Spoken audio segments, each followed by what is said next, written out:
maqam siddiq lebih tinggi daripada maqamul ikhlas. Ya. Li ikhlas ni hatta yasta'indahu, sama je bagi dia. Ya, orang puji ataupun orang keji ni. Satu contoh dia, banyak tarif keikhlasan.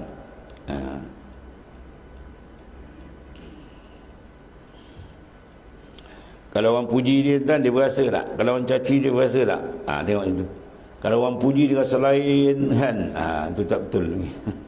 Kalau orang caci pula termenung dia, itu semua tak betul. Mana qulubuhum mu'allaqun bil khalaiq. Hati dia sedang diikat dengan makhluk, bukan dengan Tuhan. Bagi orang yang hati dia diikat betul dengan Tuhan, makrifat dengan Tuhan, orang puji dia apa-apa dia tak rasa. Orang caci dia pun apa dia tak rasa. Sebab hati dia bukan dengan makhluk. Hati dia dah mi'raj ke hadarat Tuhan.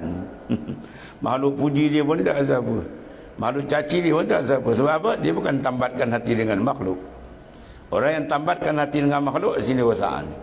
Bila orang puji, wah dia terkangkat, tambah tak jejak kan. Bila orang maki dia termenung. Sebab apa? Dia masih lagi terpenjara. Dia panggil masjunun bil khalaik. Qalbi dia dipenjara dengan makhluk. Betul penting riadah, jalan-jalan sufi tarekat suluk sampai terbuka. Dia terbuka, dia datang warid. Arada alaikal warid liyukhrijuka min sijnil wujud ila fada'is syuhud.